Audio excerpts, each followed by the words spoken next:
गोविन्द हरे मुरारे, हे नाथ नारायण वासुदेव।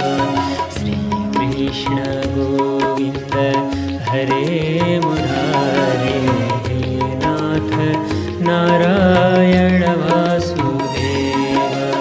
अनन्त वैकुण्ठ मुकुन्द कृष्ण, अनन्त वैकुण्ठ मुकुन्द कृष्ण, गोविन्द दामोदर माधवेति।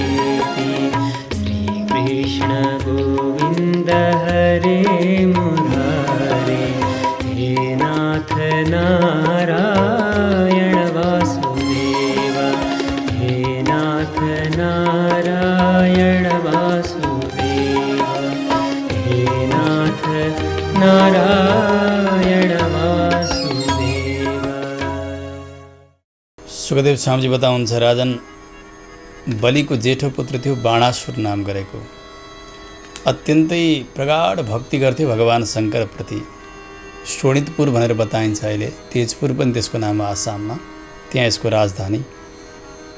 यति कीर्ति बढेर गएको छ, यति बल यसको बढेर गएको छ। उसले भगवान शङ्करको आराधना गर्यो। भगवान शङ्करसँग वरदानमा 1000 हात माग्यो उसले। सहस्रबाहु वाद्येन ताण्डवे तोषेन मृडम। त्यो 1000 हात छँदै थिए। त्यो हातद्वारा बाजा बजाएर भगवान शङ्करजीलाई ताण्डव नृत्य गराए। भगवान शङ्कर अत्यन्तै प्रसन्न हुनुभयो। त्यस पछाडि नगरको रक्षा गर्नका निमित्त भनेर भगवान शङ्कर आफै बस्नु भएको छ। भक्तको अधीन भनेको यही हुन्छ, भक्तवत्सलता। स एकदाह गिरिशं पार्श्वस्थं वीर्य दुर्मदः। भगवान शङ्करसँग गएर प्रणाम गर्यो, शरणमा वन्दना गर्यो। गएर उसले भन्यो, प्रभु यी मेरा हात 1000 हात छन्, हजुरले वरदान पनि दिनुभएको छ, मसँग बल पनि धेरै छ, मसँग कोही युद्ध गर्न आउँदा पनि आउँदैनन्, तर मेरा यी हातमा बलले गर्दाखेरि यति हात चिलाएका छन् नि, कोहीसँग युद्ध गर्न पाए पनि हुन्थ्यो जस्तो भयो। केही न केही त व्यवस्था गरिदिनु पर्यो। मलाई त हजुरसँगै युद्ध गर्ने इच्छा भयो, के गरौँ? नलभेत त्वदृत समम। तपाईँदेखि अर्को म बराबरको युद्ध गर्न सक्ने कोही देखेकै छैन। हजुरले युद्ध गरिदिनु पर्यो, म माथि कृपा गर्नु पर्यो। भगवान शङ्कर अत्यन्तै रिसाउनु भयो। भन्नुभयो, हे मूर्ख, तँलाई यति घमण्ड भयो कि बलको, यति बलशाली छु भन्ने तँलाई लागेको छ। तेरो यो घमण्डलाई नाश गर्नका लागि म बराबरको अर्को एक युद्ध तयार भएर आउनुहुनेछ। प्रतीक्षा गर्दै गर, प्रतीक्षा गर्दै गर, समय आउनेछ। भगवान शङ्करले आज्ञा दिनुभयो। अब त्यो कालको प्रतीक्षा गरेर बसिरहेको छ बाणासुर, कहिले आउला मसँग युद्ध गर्ने व्यक्ति भनेर। बाणासुरकी छोरी थिई उषा नाम गरेकी, अत्यन्तै सुन्दरी थिई। उसका साथमा एउटी सहेली थिई, मन्त्रीकी छोरी चित्रलेखा नाम गरेकी। यतातिर एक दिन सुतेका बेलामा रात्रिका समयमा उषाले भगवानका नाति अनिरुद्धका साथमा रमण गर्दै गरेको स्वप्न देख्छे। निद्राबाट बिउजी चित्रलेखालाई उठाई, त्यो पुरुष मलाई जसरी पनि ल्याइदेऊ, जसरी पनि ल्याइदेऊ। अत्यन्तै सुन्दर थियो त्यो, अति सुन्दर थियो। सोधी चित्रलेखाले, के भयो, कस्तो पुरुषलाई देख्यौ तिमीले? दृष्टः कश्चिन्नरः स्वप्ने श्यामः कमललोचनः। श्यामलो श्यामलो वर्णको, कमल दल जस्ता नेत्र भएको, पहेँलो पिताम्बर लगाएको, लामा लामा हात छन्। युवतीहरूका लागि अथवा कामिनीहरूका कामनालाई बढाइदिने त्यस्ता मैले सुन्दर पुरुषलाई देखेँ। उनलाई देखेँ, परन्तु एकाएक फेरि ती हराएर गए। तिनलाई जसरी पनि ल्याइदिनु पर्यो। चित्रलेखाले भनिन्, देवी स्वप्न त यो सत्य हुँदैन त, स्वप्नमा देखेको सबै मिल्छ र कसैलाई? त्यस कारणले यस्तो हठ गर्न हुन्न। स्वप्नमा त के देखिन्छ देखिन्छ नि। उषाले भने, नै नै नै नै, मलाई त जसरी पनि त्यही पुरुष चाहिन्छ, त्यही युवा चाहिन्छ, त्यो व्यवस्था गरिदियो, होइन भने म त प्राण त्यागिदिन्छु। चित्रलेखालाई पर्यो आपत्ति। अब त्यो राजकुमारीलाई सन्तुष्ट गराउनका लागि उसले अनेक प्रकारको चित्र बनाउन थाले। चित्र बनाउन जान्ने भएकै हुनाले चित्रलेखा नाम हो। देवता, गन्धर्व, सिद्ध, चारण, पन्नग दैत्य, विद्याधर, यक्ष, मनुष्य सबैको चित्र बनाउँदै गए। यो हो, यो हो, यो हो। जो उत्तम थिए उनीहरू सबैका चित्र बनाउँदा होइन होइन होइन। जब मनुष्यको चित्र बनाउन प्रारम्भ भयो, महाराज सुरको चित्र बनाइन्, त्यो पनि होइन। त्यस पछाडि वसुदेवजीको चित्र बनाए, त्यो पनि होइन। बलरामजीको चित्र बनाए, होइन। भगवान् श्रीकृष्णको चित्र बनाएपछि अलि लजाइ हो यस्तै थियो। पक्कै पनि यही वंशमा कसैलाई देखे कि होली यसले भनेर भगवानका पुत्र प्रद्युम्नको चित्र बनाए, अझै लजाइ। यो पनि होइन तर यस्तै थियो। त्यस पछाडि अनिरुद्धको चित्र बनाउने त हो, सोसा वसाविति प्राह हो, यही हो मैले देखेको। अनिरुद्धलाई देखेकी रहेछ यसले। आफ्ना योग बलद्वारा द्वारकाबाट खिचेर अनिरुद्धलाई शोणितपुरमा आसाममा, कहाँको द्वारका पश्चिम समुद्रका छेउमा, कहाँको आसाम, त्यहाँसम्म उसले लिएर गई राखिदिए अन्तःपुरमा। उषा अति नै प्रसन्न भएकी छ। अनिरुद्ध पनि उषाका साथ रमण गरेका छन्, विषय भोग गरेका छन्, बसेका छन्। समय बित्दै गयो। एक दिन राजसेवकहरू थिए, सेनाहरूले गएर यसो देखे राजकुमारी त कोही परपुरुषसँग बसिरहेकी छ। गएर बाणासुरलाई उजुर गर्दै, महाराज एउटा यस्ता सुन्दर पुरुष छन्, उनका साथमा राजकुमारी बसिरहेकी छन्। सुन्ने बित्तिकै आयो, अत्यन्तै क्रुद्ध भयो, अनिरुद्धलाई फड्काइरहेको छ। हात जोडिरहेकी छिन् उषा, तर पनि युद्धका लागि ललकार्यो। अनिरुद्ध पनि अति नै वीर, उसका सेनाका साथमा युद्ध प्रारम्भ भयो। शस्त्रास्त्रको वर्षा गरिरहेका छन्, सबलाई नाश गरिरहेका छन्। अनिरुद्धले परिघ नाम गरेको शस्त्र थियो, त्यसले बाणासुरका सबै सेनालाई सम्भार गर्दै गर्दै गर्दै बाहिर निस्किए। भाग्न लागेका थिए। त्यसै समयमा सेनाहरूले अत्यन्तै अधर्मपूर्वक नागपासले बाँधेर अनिरुद्धलाई राखेका छन्। यता उषा रोइरहेकी छन्। आफ्ना पतिदेव, आफ्ना प्राण प्यारा, आफ्ना प्राणधन आज यो दशा भएको छ। उषा भृशम शोक विषाद विखला बद्धम निशम्याश्रुकलाक्षर उदिसित अगाडि बसेर धरधर रोइरहेकी छन्। यता 4 महिना भइसक्यो अनिरुद्ध हराएको पता छैन। सबैतिर खोजिरहेका छन्। नारदजीले गएर सुनाइदिनु भयो भगवानलाई, प्रभु अनिरुद्धलाई त यसरी बाँधेर राखेको छ शोणितपुरमा बाणासुरले। यो सुन्ने बित्तिकै यादव सेना 12 अक्षौहिणी सेनाहरूलाई साथमा लिएर, प्रद्युम्न युधान आदि गरेका सबैलाई साथमा लिएर भगवान जानुभयो। थाहा पाउने बित्तिकै उसले पनि 12 अक्षौहिणी सेना लिएर आफ्ना नगरीबाट बाहिर आयो युद्धका निमित्त। यतातिर भगवान शङ्कर आफै द्वारपाल जस्तो बनेर बस्नुभएको थियो। भक्तको रक्षाका निमित्त भगवान शङ्कर युद्धका निमित्त तयार हुनुभयो भगवान श्रीकृष्णसँग। आज यी दुई देवताको युद्ध हेर्नका लागि बडे देवताहरू आकाशमा प्रकट भइरहेका छन्। आज के हुन लाग्यो पृथ्वीमा? युद्ध चल्न थाल्यो। ब्रह्मा आदि गरेका देवताहरू, मुनिहरू, सिद्धहरू, गन्धर्व, अप्सरा सबै प्रकट भइरहेका छन्। भगवानले, शङ्करजीले प्रहार गरेका सबै शस्त्र अस्त्रलाई नाश गर्दै जानुभयो। एक अस्त्र शस्त्रको पनि त्यस्तै नाशक अरू अस्त्र शस्त्रहरू भगवान श्रीकृष्ण छोडिरहनु भएको छ।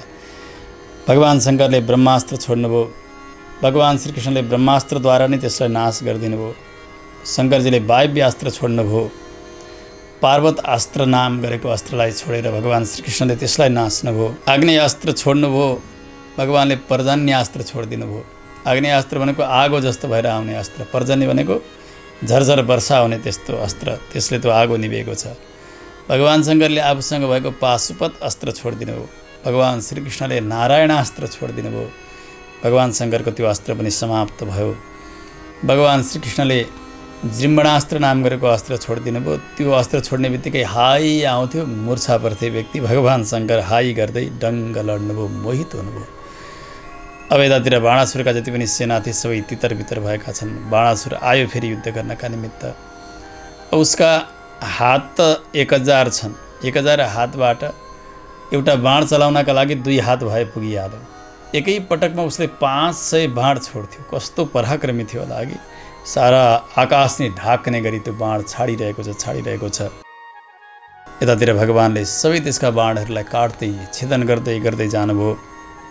सारथी घोडा सबै धराशायी भएर लडेका छन्। अब बाणासुरलाई मार्ने समय हो। भगवानले, बाणासुरकी आमा थिइन् कोटरा नाम गरेकी, आफ्नो पुत्रको यो दुर्दशा भयो। अब भगवानले मार्ने हुनुभयो भनेपछि कोटरा शरीरमा एउटै पनि वस्त्र नलगाइकन नाङ्गै भगवानका अघिल्तिर आएर खडा भई शास्त्रले भन्छन् नाङ्गा स्त्रीलाई हेर्न हुन्न। भगवानले शिर यता मोड्नुभयो, त्यतिन्जेलमा भागेर गयो, भित्र दरबारभित्र प्रवेश गर्यो। आफ्ना पुत्रको जीवन रक्षाका निमित्त आमाले आज यति प्रयास गरिन्। तन्माता कोटरा नाम नग्ना मुक्त शिरोरुहा पुरोवतस्थे कृष्णस्य पुत्र प्राण रिरक्षया। केस पनि खोले कि नाङ्गै त्यस्तै नारीलाई देखेर भगवानले मोड्नु भएको थियो। अब यतातिर भगवान शङ्करले एउटा ज्वरो सृष्टि गर्नुभयो, माहेश्वर नाम गरेको ज्वरो। त्यो छोडिदिनु भयो भगवान श्रीकृष्णलाई। भगवान श्रीकृष्णले वैष्णव ज्वरो सृष्टि गरेर छोडिदिनु भयो। आउँछ नि हाम्रो शरीरमा ज्वरो, त्यो पनि मूर्तिमान भएर अब लड्न प्रारम्भ गरेका छन्। वैष्णव ज्वरो र माहेश्वर ज्वरो। माहेश्वरो वैष्णवश्च युधाते ज्वरो उभौ हानाहान गरिरहेका छन् यिनीहरू। भगवान श्रीकृष्णको ज्वरो वैष्णव ज्वरोद्वारा जल्न लाग्यो। त्यो माहेश्वर ज्वरो आए भगवान श्रीकृष्णका चरणमा पर्यो। शरणार्थी ऋषिकेशम तुष्टाव प्रयताञ्जलि। थरथर थरथर काँप्दै भगवानका चरणमा परेर माहेश्वर ज्वरोले स्तुति गर्यो, हे प्रभो नमामि त्वानन्त शक्तिं परेशं सर्वात्मानं केवलं ज्ञप्तिमात्रं विश्वोत्पत्तिस्थान संरोध हेतुं यत्तद ब्रह्म ब्रह्मलिङ्गं प्रशान्तं। त्यस्ता अनन्त शक्ति भगवान हजुरलाई म बार बार वन्दना गर्दछु। हजुर नै परम पुरुषोत्तम हुनुहुन्छ, परतत्व हुनुहुन्छ, सबैका आत्मा हुनुहुन्छ। हजुर ज्ञान स्वरूप हुनुहुन्छ। विश्वको सृष्टि स्थिति संहारका एकमात्र कारण हजुर हुनुहुन्छ। हजुर नै ब्रह्म हुनुहुन्छ। हजुरबाट नै ब्रह्म आदि गरेका देवताहरू सबैको सृष्टि भयो। यस्ता प्रशान्त स्वरूप भएका भगवान हजुरलाई म बार बार वन्दना गर्दछु। हे भगवान, सारा जगत हजुरकै शरीर हो। जति जति निग्रह अनुग्रह सबैलाई हेरेर उनका कर्मअनुसार हजुरले गर्नुहुन्छ। धर्मको रक्षा गर्नुहुन्छ, सन्तहरूको रक्षा गर्नुहुन्छ, दुष्टको संहार गर्नुहुन्छ, पृथ्वीको भार उतार्नुहुन्छ।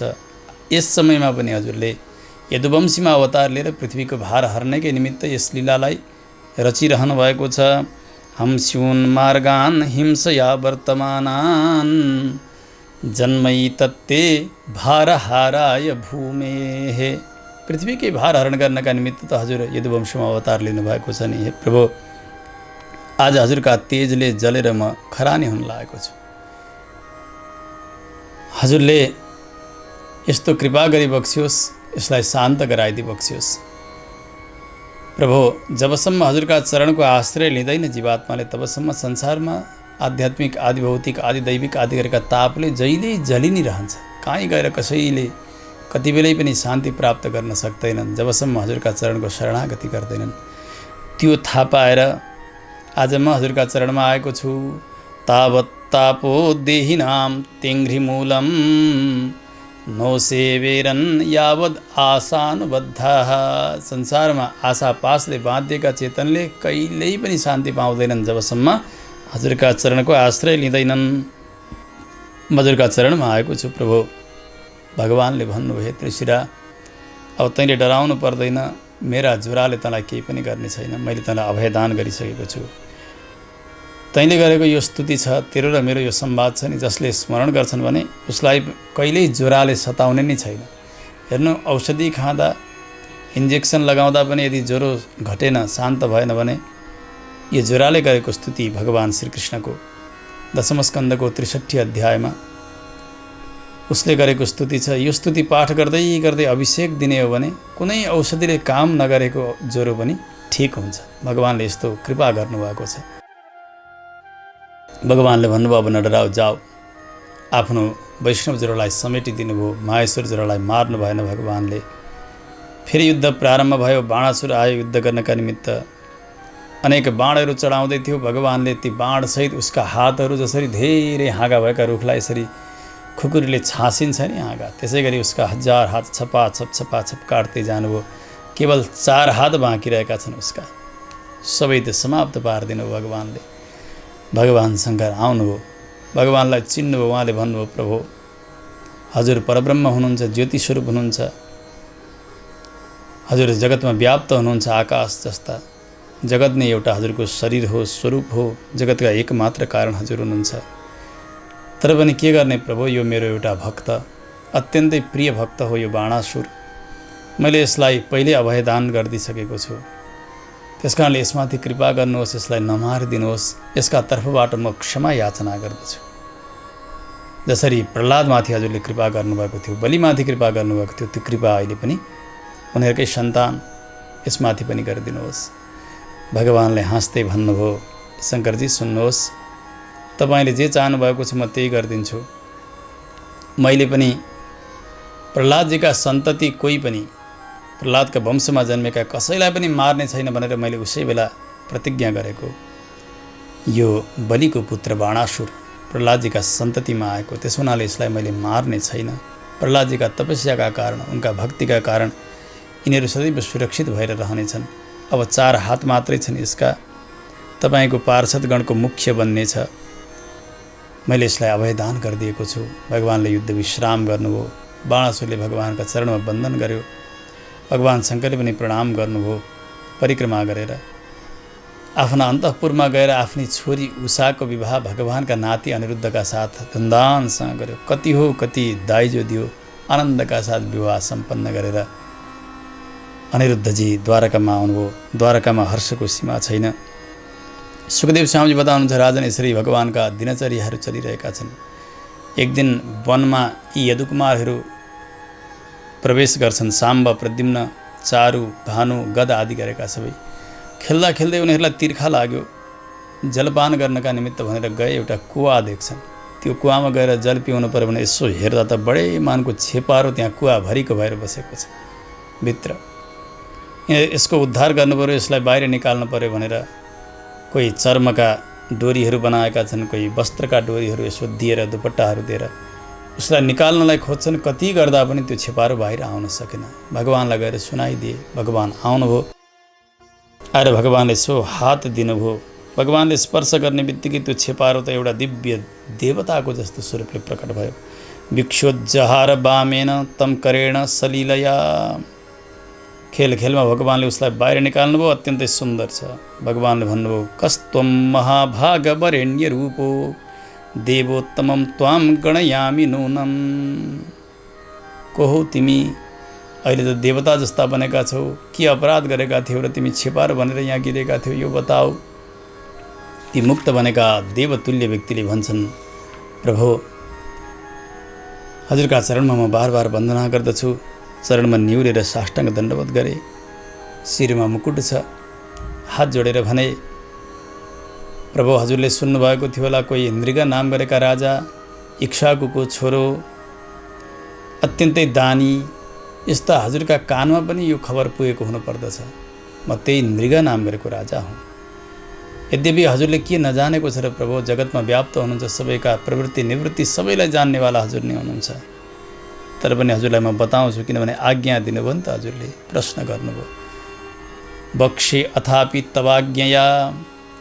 महाराज नृगले भन्दै गए, प्रभु मैले यति दान गरेँ, यति दान गरेँ। विशेष गरी गाई दान गरेँ। जति बालुवाका कणहरू छन् त्यति गाई दान गरेँ। भुइँमा जति धुलाका कणहरू छन्, आकाशमा जति ताराहरू छन्, जति पानी पर्दाखेरि वर्षाका धाराहरू जति हुन्छन्, त्यति नै मैले गाई दान गरेँ। यसको अर्थ यो हो कि असङ्ख्य गरेँ भनेको हो। मैले जीवनमा मैले गाई दान गरेको सङ्ख्या राख्न सकिनँ भन्न खोजेको। धुलाकै कण बराबर गाई कहाँ हुन्थे र कता राख्नु, कहाँ दान दिनु? आकाशका तारा बराबर कसरी हुन सक्थे र? यसको अर्थ यो हो, वर्षाका धारा बराबर पनि कसरी हुन सक्थे र? यसको अर्थ यो हो कि असङ्ख्य गाई दान गर्नुभएको थियो महाराज नृगले। उहाँले भन्नुभयो, मैले त्यस्ता बुढी खाडी दुध नदिने, दाँत फुक्लिएका त्यस्ता गाई पनि दान गरेको होइन। पयस्विनी तरुणी शीलरूप गुणोपपन्ना कपिला हेम श्रृङ्गी न्यायार्जिता रूप्यखुरा सवत्सा दुकूलमाला भरणा ददौ अहम। धेरै दुध दिने गाई, घोडा नचलाउने, कैला रङका सुनको सिङ बनाएर श्रृङ्गार गरेर मैले दान गरेको थिएँ। न्यायले आर्जन गरेको, बाछाले युक्त भएका थिए, चाँदीका खुरहरू थिए, माला वस्त्र इत्यादिले अत्यन्तै श्रृङ्गार गरिएका गाईहरू यति धेरै दान गरेँ, यति धेरै दान गरेँ। दान लिने ब्राह्मणहरू पनि त्यस्ता उस्ता होइनन्, बुढा दाँत नभएका शास्त्र नपढेका आचारहीन होइनन्। मैले त अत्यन्तै ज्ञाननिष्ठ आचारनिष्ठ त्यस्ता युवा ब्राह्मणहरू जो वेदादि शास्त्रमा पारङ्गत उनीहरूलाई नै दान गरेँ। स्वलङ्कृतेभ्यो गुणशीलवद्भ्यः शीदत्कुटुम्बेभ्यरितव्रतेभ्यः तपश्रुत ब्रह्मवदान्यसद्भ्यः प्रादां युवभ्यो द्विजपुङ्गवेभ्यः। यस्ता ज्ञानानुष्ठान सम्पन्न युवा ब्राह्मणमा पनि श्रेष्ठ ब्राह्मणहरूलाई मैले गाई दान गरेँ। भुलवसात एक गाई दान नलिने ब्राह्मण की गाई मेरा गाईका बथान बसेकी रहेछन्, मिलेकी रहेछन्। दान गर्ने क्रममा मैले नजानेर ती अर्काकी गाई पनि दान गरिदिएछु। अत्यन्तै लक्षणले युक्त भएकी गाई थिइन्। गाई लिएर जाँदै थिए ब्राह्मणले, बाटामा ती गाई जसको हो ती गाईका स्वामी ब्राह्मण पनि आए। उनले भने मेरो गाई कहाँ लाँदैछौ? उनले भने राजाले दिएको दान। उनले भने यो मेरो गाई हो, म कहिले दान लिँदै लिन्न, राजालाई दिएकै छैन। विवाद हुन लाग्यो। मैले सुने, म पुगेर जसले गाई लिएर जाँदै हुनुहुन्थ्यो र जसको गाई हो ऊ दुवैलाई मैले प्रस्ताव गरेँ, यसको बदला 1 लाख गाई दिन्छु, तर तपाईँहरू विवाद नगर्नुहोस्। न लिएर जाने मान्छन्, न जो गाईका स्वामी हुन्, न त्यो गाईको बदलामा 1 लाख गाई लिन मान्छन्। उनी भन्छन् मेरो गाई नै चाहिन्छ मलाई। लिएर जाने पनि भन्छन् जुन दान दिनुभयो म त्यही नै लिएर जान्छु, यसको बदलामा केही पनि लिन्न। दान त गरि नै सक्नु भएको थियो, ब्राह्मणले गाई लिएर जानुभयो। समय बित्दै गयो, मेरो प्राण छुट्यो। यमराजले सोध्नुभयो, महाराज तपाईँले केही शुभ पनि गर्नुभएको छ, केही अशुभ पनि गर्नुभएको छ। तपाईँ शुभ पुण्यको फल भोग्नुहुन्छ कि पापको फल भोग्नुहुन्छ? पहिले मैले विचार गरेँ, पूर्वम देवा शुभम भुञ्जे इति प्राह पतेति सह। पहिले नमिठै चिज खान पर्यो। जे दुष्कर्म गरेको छु त्यसको फल भोगिसकेपछि अनि शुभ कर्मको फल मिठो होला भनेर मैले भने, पहिले म पापकै फल भोग्दछु। तत्कालै ती पापका कारण गाई दान नलिने ब्राह्मणकी गाई अर्कालाई दान गरेका यस अपराधका कारण आज म छेपारो बनेर यस कुवामा खसेँ। परन्तु हजुरका कृपाले मेरो स्मृति नाश भएको छैन, म सबै बताउन सकिरहेको छु। छेपारो भन्दा पनि प्रभु आज हजुरले कृपा गर्नुभयो, हजुरको शरीरको श्रीविग्रहको स्पर्श भयो, त्यस कारणले म मुक्त बने। भगवानका चरणमा साष्टाङ्ग दण्डवत गरे। महाराज मृगले देवताको जस्तो शरीर छ, भगवानका आज्ञाले दिव्य विमानमा चढेर आकाश मार्ग गरेर जान्छन्। उनी भगवानले जति पनि यदुकुमारहरू थिए सबैलाई एकत्र गरेर भन्नुभयो, सुन सुन, नाहम हालाहलम मन्ये विषम यस्य प्रतिक्रिया ब्रह्मस्वम हि विषम प्रोक्तम नास्य प्रतिविधिर्भुवि। मैले त हलाहल नाम गरेको विषलाई पनि त्यति कठिन मान्दिनँ। जसको प्रतिकार गर्न सकिन्न, औषधि छैन, त्यस्तो हलाहल विष पनि विष होइन। विष त त्यो हो जानेर नजानेर यदि ब्रह्मस्व खाइयो, ब्राह्मणको सम्पत्ति आफूले उपभोग गरियो भने यो हलाहल विषभन्दा पनि कठिन हुन्छ। त्यसको कुनै प्रकारको प्रतिशोध गर्ने, प्रतिकार गर्ने, त्यसबाट बच्ने उपाय छँदै छैन। सुन, आफूले दिएर होस्, अर्काले दिएर होस्, अथवा आफूले चाहेर नचाहेर यदि ब्राह्मणको वृत्ति हरण गरियो, ब्राह्मणको सम्पत्ति हरण गरिएको छ भने त्यस्ता अपराधीले 60,000 वर्षसम्म विष्ठाको किरा बनेर जन्मनुपर्छ। त्यस हुनाले ब्राह्मणको सम्पत्तिमा कहिल्यै आँखा लगाउन हुन्न है। भगवानले सबैलाई सम्झाउनु हो। त्यस पछाडि सबैलाई लिएर भगवान द्वारका आफ्नो भवनभित्र प्रवेश गर्नुहुन्छ। सुखदेव बताउनुहुन्छ, राजन सुन्नुहोस्, बलरामजी एक दिन भगवानसँग भन्नुहुन्छ, कन्हैया अब त नन्द बाबा, यशोदा मैया, ती गोप गोपी, ती गाई उनीहरूको याद आयो होला, जाउँ न है ब्रजमा। भगवानले भन्नु, दाजु मलाई त जाने इच्छा छैन, तपाईँ जानुहोस्। भगवानका आज्ञाले बलरामजी नन्द भवन प्रवेश गर्नुहुन्छ। नन्द बाबाले देख्नुभयो, यशोदा मैयाले देख्नुभयो, सारा गोप गोपीहरू सबैले देखे, हर्षका आँसु बगाएका छन्। पिता माताका चरणमा वन्दना गर्नुभयो। बलरामजीले गाढ आलिङ्गन लगाउनुभयो। आँसु बगेका छन्, बोल्न सकिरहनु भएको छैन। यथोचित विश्रामको समय आयो। त्यसबेला नन्द बाबा, यशोदा मैया, अरू गोप गोपी सबै वरिपरि बलरामजीका नजिकै आएर बस्नुभएको छ। सबैका मुखमा केवल भगवान श्रीकृष्णकै चर्चा मात्र छ। जसरी रामावतारमा बालकदेखि वाणी बन्द नभएका वृद्धहरू सबै रामो रामो राम इति जनानाम अभवन कथा रामजीकै चर्चा गरेर बस्दथे। आज भगवान गएका दिनबाट कृष्ण चर्चादेखि बाहेक कसैको छैन। कसैले सोध्नुभयो, कच्चिन्नो बान्धवा राम सर्वे कुशलम आसते, कच्चित स्मर्थनो राम यूयम दार सुतान्विताः। कहिल्यै आफ्ना बन्धु बान्धवहरूलाई कन्हैयाले सम्झन्छन्, के छ बलरामजी कन्हैयाको समाचार, के आनन्दसँगै बसेका छन्। कंसलाई मारे उनले, यो दुष्ट थियो, द्वारकाको निर्माण गरे, परिवारजनसँग सबैसँग बसेका छन्, के उहाँ आनन्दै बसेका होलान् होइन। गोपिनीहरू पनि आएर ठट्टा गर्दै कहिले रुँदै कराउँदै भन्नुहुन्छ, कहिले यहाँको चर्चा गर्छन् उनले। अप्यसो मातरम द्रष्टुम सकृत अप्यागमिष्यति। अरू त भयो तर यस्तो आँखाबाट आँसुका धारा बगाइरहने मा यशोदा। अरूलाई त बिर्से कन्हैयाले, तर मैयालाई त नबिर्सन पर्ने हो नि। कहिल्यै माताजीको दर्शन गर्न कन्हैया यहाँ फर्केर आउँछन्। यस्तो प्रेम बढेको छ गोपिनीहरूको। बलरामजी केही बोल्न सक्नु भएन, सबैको रोदनलाई सुन्नुभयो। अन्तिममा सम्हाल्दै भन्नुभयो, कन्हैया अवश्य पनि आउनेछन्, चिन्ता नगर्नुहोस् तपाईँहरूले। अवश्य पनि एक दिन उनको आगमन हुनेछ ब्रजमा। केही दिनका लागि भनेर जानुभएको बलरामजी 2 महिनासम्म ब्रजमै बस्न लाग्नुभयो। एक दिन पूर्ण चन्द्रमाको रात्रि छ, गोपिनीहरूका साथमा ती वनमा भएका अनेक मधुधाराहरूको सुगन्धहरूलाई आघ्राण गर्दै गर्दै बलरामजी यमुनाजीका तटमा पुग्नुभयो। रात्रि बढ्दै गएको छ। वैजयन्ती माला लगाउनु भएको छ बलरामजीले। मन्द मुस्कुराउँदै सबैलाई साथमा लिएर जानुभयो। गएर यमुनाजीलाई बोलाउनु भयो गोपिनीहरूका साथमा भएर बलरामजीले। ए यमुना आऊ तिमीसँग म जलविहार गर्न चाहन्छु। गोपीहरूका साथमा यमुनाजी जब आइनन्, नआइसकेपछि बलरामजी अत्यन्तै रिसाउनु भयो। उठाउनु भयो हल मुसल, त्यो हलो यसो गाडेर यमुनाजीलाई यसो तान्न लाग्नु भयो। ए दुष्टे त आउँदिनस्, मैले भनेको मान्दिनस्। पापे त्वम मामवज्ञाय यन्नायासी मया हुता नेश्य त्वम लाङ्गुलाग्रेण सतदा कामचारिणी। यो हलाले म 100औं टुक्रा बनाइदिन्छु तँलाई, मेरो आज्ञालाई पनि पालन नगर्ने त। बलरामजीको यो क्रोधका अघि तर यमुनाजीलाई केही लागेन।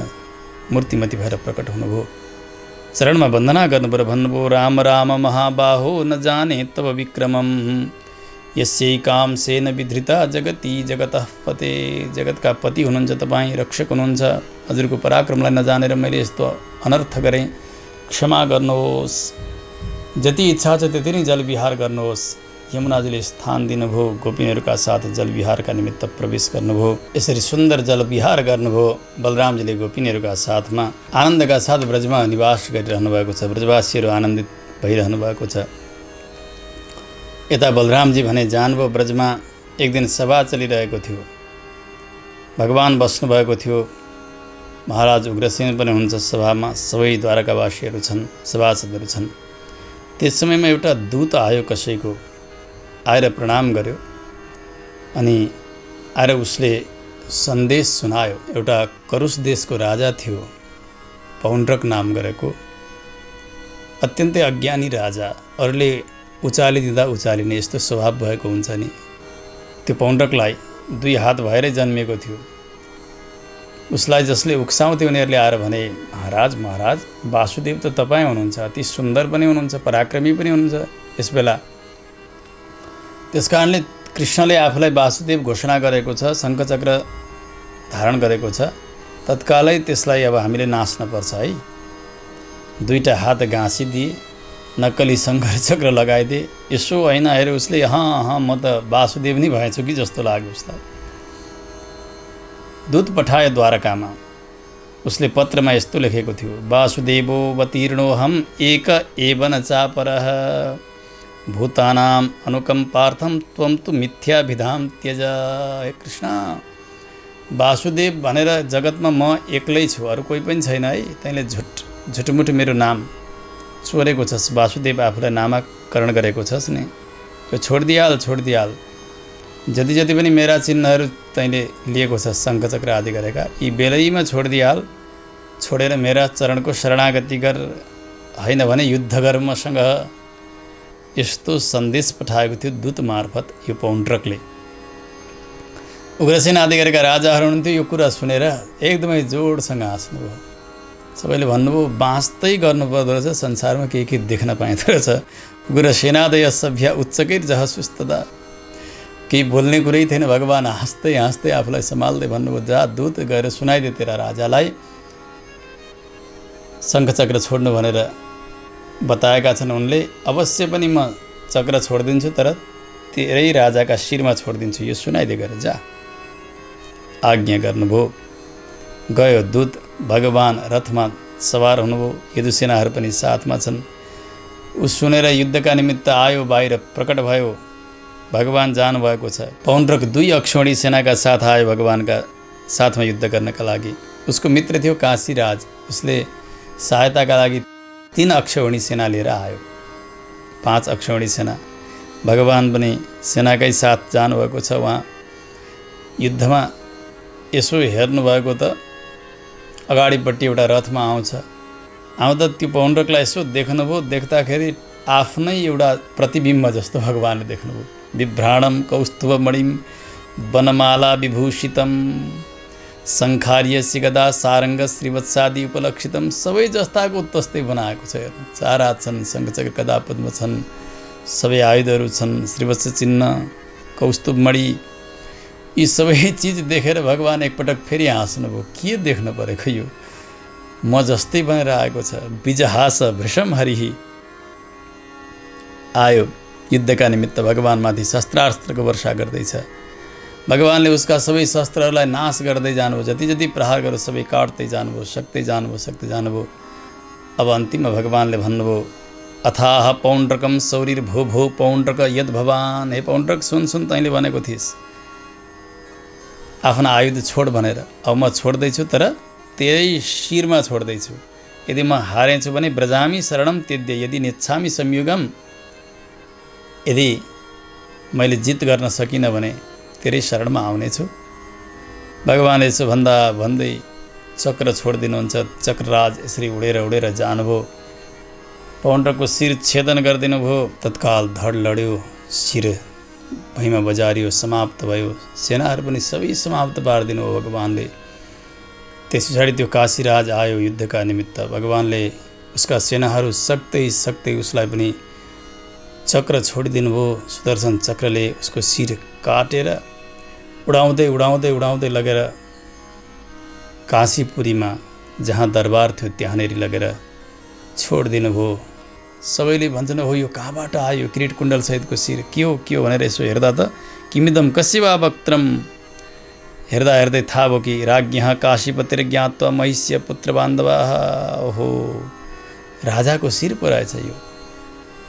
थाहा पाएर रानीहरू, पुत्रहरू, अरू प्रजाहरू सबै जोडसँग रुन्छन्। सुखदेव स्वामीजीले भन्नुभयो, भगवानमा जस्तो भाव गरे तापनि भगवानमा चित्त लगाएको छ भने उसको मोक्ष अवश्य पनि हुन्छ। पौण्ड्रकले आफूलाई भगवान जस्तै मानेर जहिले तहिले भगवान वासुदेवकै अनुकरण गर्थ्यो। त्यसकारणले कोमलकोटीकै जस्तो दशा भयो। आज भगवानकै स्वरूपतालाई, त्यो मोक्षलाई उसले प्राप्त गरेको छ। सनित्यम भगवत ध्यान प्रध्वस्ता अखिल बन्दन। जसरी तसरी भए पनि त भगवानको ध्यान त जीवनमा बनि नै रह्यो नि, प्रत्येक पलमा भइरह्यो। यसो गर्छ कृष्णले, त्यसकारणले यसो गर्नुपर्छ उसो गर्नुपर्छ भन्दै उसको जीवन त भगवान्मय बनेको थियो। सारूप्य मोक्षलाई उसले प्राप्त गर्यो। यता पौण्ड्रको पुत्र थियो सुदक्षिण नाम गरेको। यो पितालाई मार्नेवाला कृष्णलाई मार्नु पर्यो भनेर उसले भगवान शङ्करको आराधना गर्दछ। अविचार यज्ञ प्रारम्भ गर्यो उसले। अग्निकुण्डबाट डरलाग्दै एउटी माहेश्वरी कृत्या प्रकट भई द्वारकामा प्रवेश गरी द्वारकावासी सबै त्रस्त छन्। भगवानले त्यो कृत्यालाई आफ्ना चक्रद्वारा जलाइदिनुभयो, समाप्त पार्नुभयो। समाप्त पारेर भगवान सुदर्शन सरासर वाराणसीमा दहन गर्नका निमित्त पुग्नुहुन्छ। समग्र वाराणसीलाई जलाएर पवित्र बनाइसकेपछि चक्रराज फेरि आउनुभयो। आएर भगवानकै हातमा विराजित हुनुभयो। दग्ध्वा वाराणसीं सर्वां विष्णोश्चक्रं सुदर्शनम् भूयः पार्श्वम् उपातिष्ठत कृष्णस्याक्लिष्टकर्मणः। शास्त्रले के भन्छन् भने काश्यां मरणान् मुक्तिः। काशीमा मर्यो भने मुक्ति हुन्छ। त्यसकारणले पहिले चलन थियो। हेर्नु, बुढेसकाल लागिसकेपछि घर व्यवहार सबै छोड्ने, कुम्लो कुटोरो लिने अनि बुढाबुढी हुने, काशीमा जाने, उहीँ भजन गर्ने, उहीँ नै परलोक जाने। शास्त्रले यही भनेका छन्। काशीमा जसको मृत्यु हुन्छ उसको मोक्ष हुन्छ। किनभने भगवान विश्वनाथ त्यहाँनिर मर्दै गरेका व्यक्तिलाई उनीहरूका कानमा राम तारक मन्त्र प्रदान गर्नुहुन्छ। भगवानको मन्त्र प्रदान गरेर सबैलाई वैकुण्ठतर्फ प्रस्थान गराइदिनुहुन्छ, पठाइदिनुहुन्छ। त्यसकारणले काशीमा बस्दा मर्दा मोक्ष हुन्छ। त्यति मात्र रहस्य होइन हेर्नु, काशीमै प्राण जानले मोक्ष हुनुमा एउटा मूलभूत रहस्य के हो भने भगवानले मन्त्र त सुनाउनै हुन्छ, भगवान शङ्करले। त्यसका साथमा के हो भने सुदर्शन चक्रले सारा वाराणसीलाई जलाएर पवित्र गरिदिनु भएको छ। चक्रको सम्बन्ध जहाँ भयो नि त्यसको अवश्य मोक्ष हुन्छ। त्यसैले भगवानका भक्तले शङ्ख चक्र धारण गर्नुभएको हुन्छ। चक्रको सम्बन्ध बन्यो जीवनमा भने उसको मोक्ष हुन्छ। वाराणसीलाई पनि चक्रले जलाएर पवित्र गराउनु भएको हुनाले त्यो पवित्र भूमिमा कसैको प्राण जाँदा उसको वैकुण्ठवास भने हो। भगवान शङ्करले सबैलाई उतैपट्टि पठाइदिनुहुन्छ मोक्ष मन्त्र प्रदान गरेर। यस्तो पवित्रतामा आख्यान सुनाउनु भयो। सुखदेव स्वामीजीले बताउनु भयो, राजन नरकासुरको सखा थियो एउटा द्विविध नाम गरेको बानर। यो त्रेतायुगको थियो, त्यसकारणले शरीर पनि विशाल थियो, यसको पर्वत जस्तै थियो।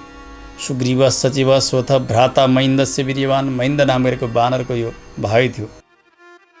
भौमासुरको मारण भगवानले गर्नुभयो भन्ने सुनिसकेपछि अब आफ्नो सखा उसलाई कृष्णलाई मार्यो भनेपछि आएर चाहिँ एकदमै उधुम मचाउन लाग्यो। द्वारकामा सर्वत्र आगो लगाइदिन्छ, कहिले कहिले पत्थर फ्याँक्छ, कहिले पर्वत फ्याँक्छ, सबैलाई त्रस्त गराइरहेको छ। कहिले कहिले ठुला ठुला पर्वतहरू फ्याँकिदिएर समुद्रको जललाई नै विचलित गराइदिन्छ। यस्तो आक्रान्त गर्न लाग्यो यसले।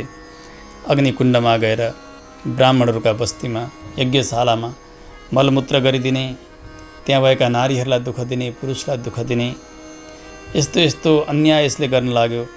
बलरामजी एक दिन रैवतक नाम गरेका पर्वतमा धेरै स्त्रीहरूलाई साथमा लिएर सुन्दर गान गर्दै गर्दै विहार गरिरहनु भएको थियो। त्यो पुग्यो त्यहीँ, बलरामलाई देख्यो, ती स्त्रीहरूलाई पनि देखेको छ।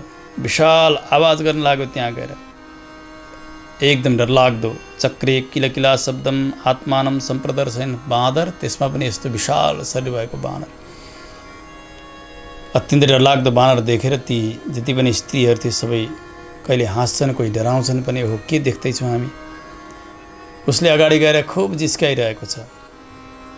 अनेक अनेक प्रकारले आफ्ना गुप्ताङ्गहरू देखाइ पनि एकदम अवहेलना गर्न लाग्यो, स्त्रीहरूको निन्दा गर्न लाग्यो। बलरामजीले थाहा पाउनुभयो, ओहो यो त दुष्ट पो रहेछ।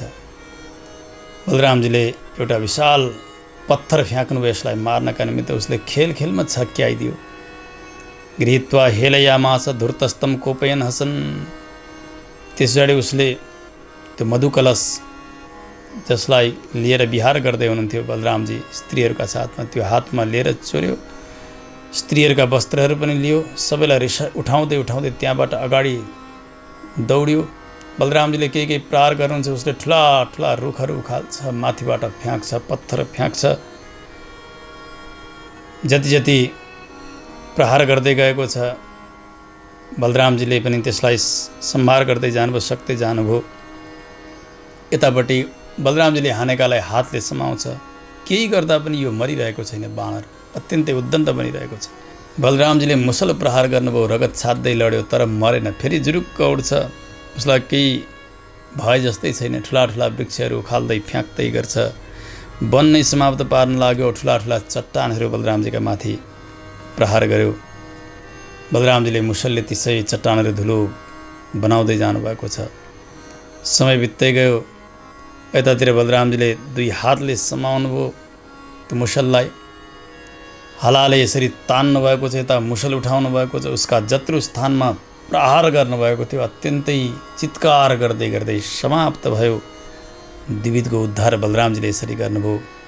माथिबाट पुष्पको वृष्टि गर्दछन् देवताहरू, सिद्धहरू, मुनिन्द्रहरू, सबैले जय जयकार गरे। द्विविधको उद्धार बलरामजीले यसरी गर्नुभयो।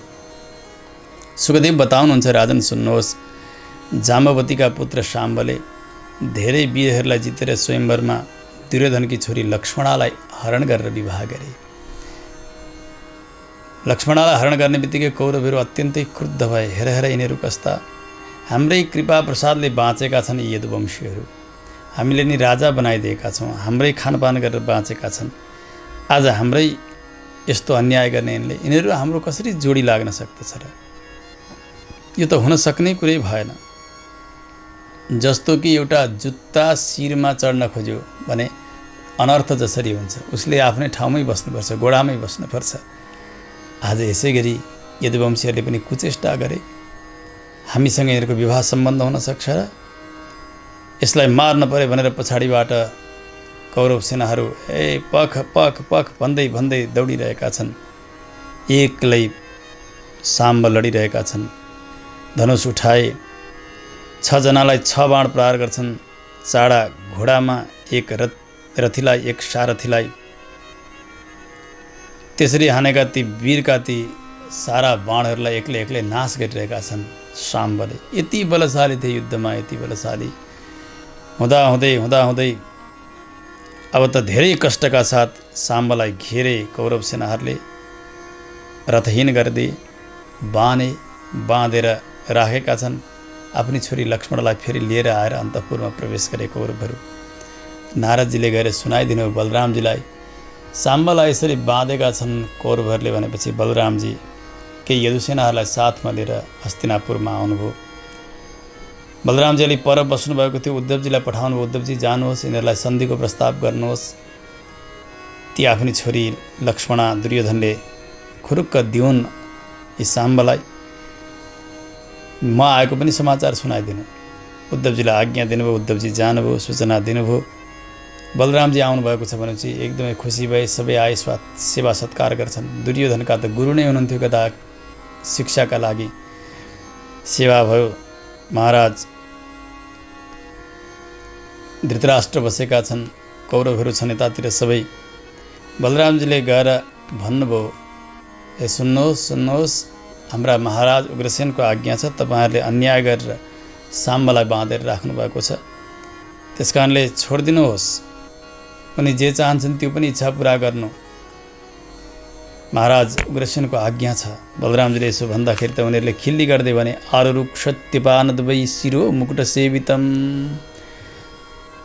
कस्तो धृष्टता यिनीहरूको हो कि यदुवंशीहरू हाम्रा गोडाका जुत्ता समानका हुन्। जसरी जुत्ता शिरमा चढ्न मिल्दैन, त्यसै गरी आज यिनीहरूका साथमा हाम्रो शरीर सम्बन्ध कसरी हुन सक्छ, विवाह सम्बन्ध कसरी हुन सक्छ? विवाह भनेको त सम्पत्ति बराबर भएका, बल बराबर भएकासँग पो हुने हो त।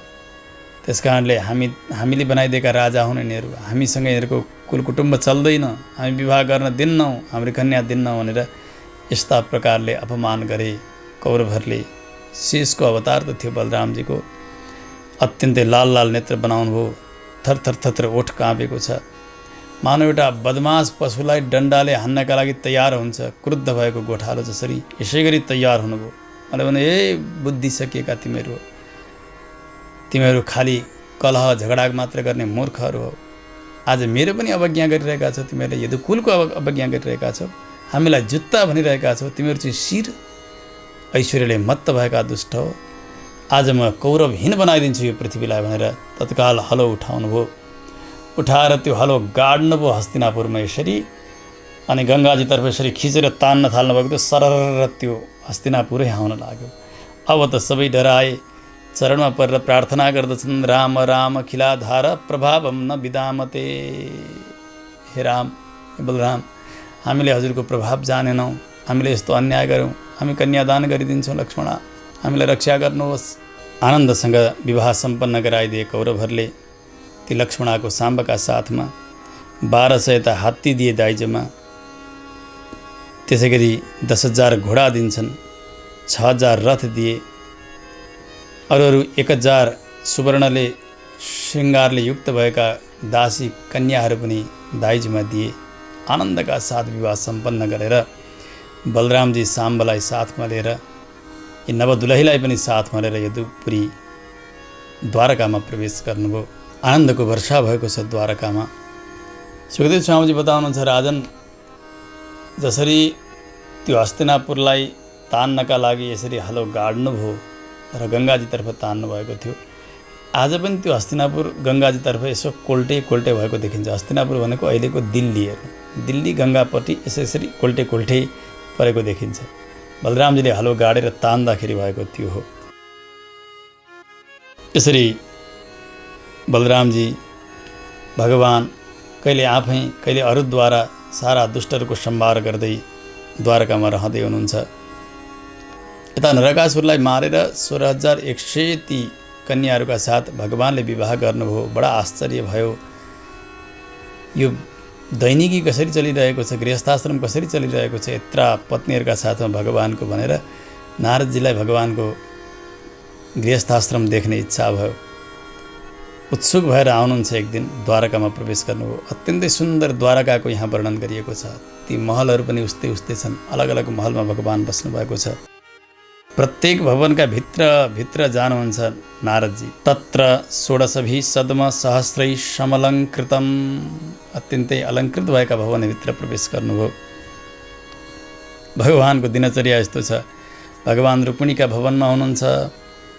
अनेक दासीहरू छन्, सबैले सेवा गरिरहेका छन्। रुक्मिणीजी भगवानको पङ्खा सेवा गरिरहनु भएको छ।